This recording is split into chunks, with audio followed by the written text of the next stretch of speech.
Hello నమస్తే, welcome to Telugu ప్రభ. నేను మీ journalist Shivajyothi. ఈ రోజు మనం తెలుగు ప్రభ న్యూస్ పేపర్ లోని ముఖ్యాంశాలు చూద్దాం. ఆదివారం జయశంకర్ భూపాలపల్లి జిల్లాలోని సీఎం రేవంత్ రెడ్డి పర్యటిస్తూ అందులో భాగంగా ప్రజాపాలన ప్రగతి బాట కార్యక్రమంలో భాగంగా జయశంకర్ భూపాలపల్లి జిల్లా గణపురం మండలం చేల్పూరు గ్రామంలో నిర్వహించిన బహిరంగ సభలో సీఎం రేవంత్ రెడ్డి పాల్గొని అందులో భాగంగా మాట్లాడుతూ జిల్లాల రద్దు అనే విషయం ఒక విష ప్రచారం మాత్రమే అంటూ కూడా తను స్పష్టం చేశారు. కొత్తగా ఏర్పాటు చేసే అంశం పరిశీలనలోనే లేదు అంటూ తెలిపారు. పునర్విభజనపై అందరి అభిప్రాయాలు తీసుకున్న తర్వాతే ఏ నిర్ణయం అయినా తీసుకుంటామని స్పష్టం చేశారు. సింగరేణి మెడికల్ బోర్డు రద్దు ఆలోచనే లేదు అంటూ స్పష్టం చేశారు. కార్మికులకు నష్టం కలిగించే ఏ నిర్ణయము మా ప్రభుత్వం తీసుకోదు అంటూ తను తెలిపారు. డిస్మిస్ కార్మికుల సమస్యను తప్పకుండా పరిష్కరిస్తామంటూ గోదావరి పరివాహక ప్రాంతాలు అడవుల్లో రిసార్టులను నిర్మిస్తామంటూ తెలిపారు. ఉమ్మడి వరంగల్ జిల్లాకు గొప్ప చరిత్ర ఉంది అంటూ ప్రజాపాలన ప్రగతి బాట బహిరంగ సభలో భాగంగా సీఎం రేవంత్ రెడ్డి పాల్గొని అందులో భాగంగా ఇవన్నీ తెలిపారు. ఇక్కడ చూసుకున్నట్టయితే ఓటు కోసం తంటాలు, మీ ఓటు మాకే వేయాలి, ముందు మాట ఇవ్వండి, మీ పూచి మాదే, మీ సంఘం బాధ్యత మేమే తీసుకుంటాం, మీరు బ్యాంకుకు చెల్లించాల్సిన వాయిదాలు కూడా మేమే చెల్లిస్తాం, బతుకమ్మ పండుగకు మేమే ఏర్పాట్లు చేస్తాం, దసరా నవరాత్రి వేడుకల నిర్వహణకు అవసరమయ్యే ఖర్చులన్నీ మేమే భరిస్తాం, కానీ మీ ఓటు మాత్రం మాకే వేయాలి అంటూ కూడా ఇప్పుడు మున్సిపల్ ఎన్నికల ప్రచారంలో కుల సంఘాలకు, మహిళా సంఘాలకు, యూత్ అసోసియేషన్లకు అభ్యర్థులు ఇస్తున్న హామీలు ఇవి. సో ఫలానా మున్సిపాలిటీ పరిధి అని కాకుండా కొంచెం అటు ఇటుగా రాష్ట్ర వ్యాప్తంగా ఓట్ల కోసం అభ్యర్థులు ఇలాంటి బేరసారాలే చేస్తున్నట్టు కనిపిస్తుంది. చూద్దాం.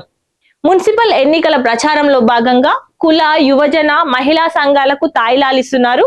వంట సామాగ్రి, స్టోర్ కిట్స్, ఆడపిల్ల పుడితే నజరానాలు కూడా హామీలు ఇస్తున్నారు. బతుకమ్మ, దసరా, వినాయక చవితి వేడుకలు మేమే జరిపిస్తామంటూ కూడా హామీ ఇస్తున్నారు.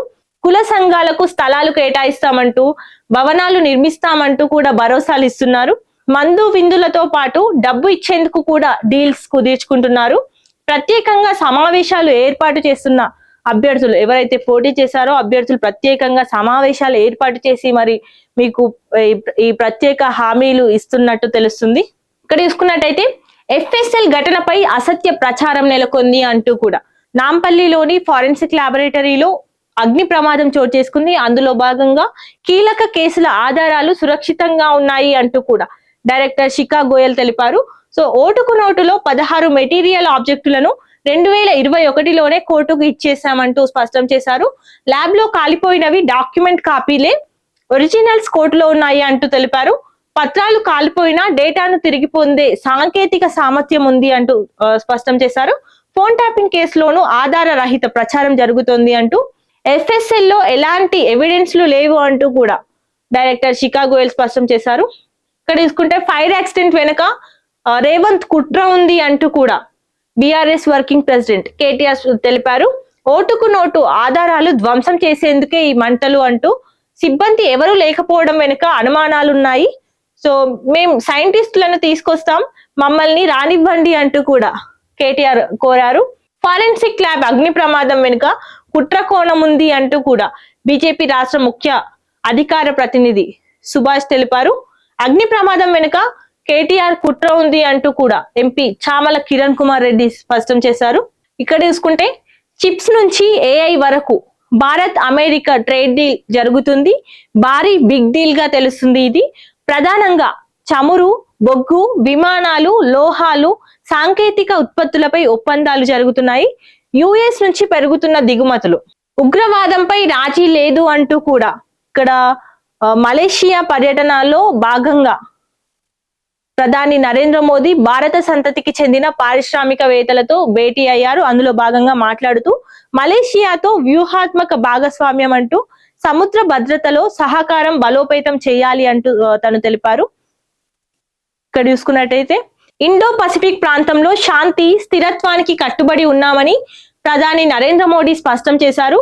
మలేషియా ప్రధాని అన్వర్ ఇబ్రహీంతో జరిగిన విస్తృత చర్చల అనంతరం ఉగ్రవాదంపై భారత్ వైఖరిని మరోసారి పునరుద్ఘాటిస్తూ డబుల్ స్టాండర్డ్స్ కు తావులేదు, రాజీ అనే మాట లేదు అంటూ తెలిపారు. ఇరు దేశాల వాణిజ్యం, పెట్టుబడులు, రక్షణ, ఇంధనం, ఆధునిక తయారీ, సెమీకండక్టర్ రంగంలో లోతైన భాగస్వామ్యానికి రూపురేఖల ఒప్పందం కూడా జరిగింది. భారత రూపాయి, మలేషియా రింగిట్లలో ద్వైపాక్షిక వాణిజ్య లావాదేవీలను ప్రోత్సహించే ప్రయత్నాలను ఇరు పక్షాలు అభినందించాయి. ఇక్కడ చూసుకున్నట్టయితే అమెరికా మార్కెట్ లో భారత ఉత్పత్తులకు డిమాండ్ ఉంది అంటూ కూడా తెలుస్తుంది. సుంకాలు 18% తగ్గింపుతో లాభం ఉంది అంటూ కేంద్ర మంత్రి పీయూష్ గోయల్ తెలిపారు. $35 ట్రిలియన్ మార్కెట్ లక్ష్యమని తను వెల్లడించారు. కెరీర్ పరుగులు వద్దు, ప్రశాంతత జీవనమే ముద్దు. పైకి ఎదగాలన్న కోరికకు దూరంగా ఉంటున్న జెన్జీ పెద్ద పెద్ద హోదాలు అవసరమే లేదు అంటూ నాయకత్వ స్థానాలపై మక్కువ లేదు, స్థిరంగా సంతృప్తిగా ఉండటమే వారు ముఖ్య లక్ష్యంగా పెట్టుకున్నారు. వీటి వైపే జెన్జీ తరం మొగ్గు చూపుతుంది. కోవిడ్ కాలపు అనుభవాలు ఈ మార్పుకు కారణమైనట్టు తెలుస్తుంది. జీవ వైవిధ్యానికి విఘాతం, ఫ్యూజన్ విస్తరణతో పోచారం అభయారణ్యకు ముప్పు. యూనిట్ కు కేవలం 8.83 కిలోమీటర్ల దూరం మాత్రమే. 4.57 కిలోమీటర్ల పరిధిలోనే ఎకో సెన్సిటివ్ జోన్. 10 కిలోమీటర్ల పరిధిలో రక్షణ పొందిన 11 జాతులు. గాలిలో కొద్దిపాటి మార్పు వచ్చినా వీటికి ప్రమాదమే. సమీపంలోని చెరువుల మీద ఆధారపడి పలు పక్షి జాతులు. భూగర్భ జలాలను తోడేస్తే వాటి మనుగడకు ప్రమాదం. వీటన్నింటినీ పునరుద్ధరించడం దాదాపు అసాధ్యమే.